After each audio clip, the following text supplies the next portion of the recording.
Hello all. ఇంట్లో చిన్నపిల్లలు ఉన్నారంటే ఇన్ని సిరప్స్ ఖచ్చితంగా ఉంటాయి కదా.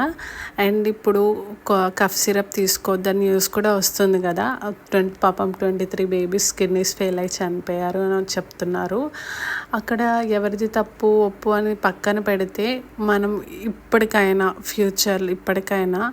మనం నేనైతే ఇలానే చేస్తాను. నేను మా హస్బెండ్ ఏదైనా మెడిసిన్ ప్రిస్క్రైబ్ చేస్తే ఖచ్చితంగా గూగుల్లో చూస్తాము అది దేనికి సంబంధించింది, అడ్వాంటేజ్ ఏంటి, డిసడ్వాంటేజ్ ఏంటి, డోసేజ్ ఎక్కువ తీసుకుంటే ఏంటి ప్రాబ్లమ్స్ అని చూస్తాము. అలా చూస్తే బెటర్. ఎందుకంటే ఇప్పుడు ఉన్న కొన్ని డాక్టర్స్ వాళ్ళకి అసలు ఏబిసిడి కూడా తెలియదు, కానీ హాస్పిటల్స్లో డాక్టర్స్ అని చెప్పుకుంటారు. అలాంటి న్యూస్లు ఎన్నో వచ్చి ఉంటాయి, మీరు చూసి ఉంటే. సెకండ్ థింగ్ ఏంటంటే హోమ్ రెమెడీస్ కూడా కొంచెం ఫాలో అయితే బెటర్. నేను దక్షుకి అలానే ఫాలో అయ్యాను. అప్పటికి తగ్గకపోతే సిరప్స్ హాస్పిటల్స్ కానీ వెళ్ళాను.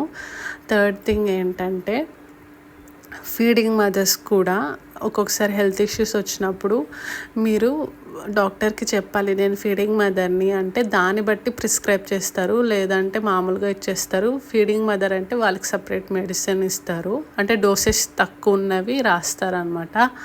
మన మిల్క్ ద్వారా కూడా వాళ్ళకి ఎఫెక్ట్ అయ్యే ఛాన్సెస్ ఉంటాయి.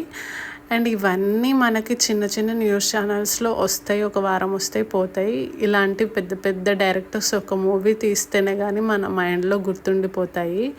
ఓఆర్ఎస్ కూడా అన్నీ ఇప్పుడు ఫార్ములాస్ మీద ఇది కూడా ఒక ఓఆర్ఎస్ అని అమ్ముతున్నారు కదా, అవి కూడా తీసుకోవద్దన్నారు. ఒకవేళ మీకు ఇన్స్టా ఐడి ఉంటే ఇన్స్టాలో డాక్టర్ శివరంజని ఆన్లైన్ అని ఉంటారు, ఆవిడ దాని మీద పోరాడి కేసు కూడా గెలుచున్నారు. ఒకసారి ఇంట్రెస్ట్ ఉంటే చెక్ చేయండి. Thank you for watching.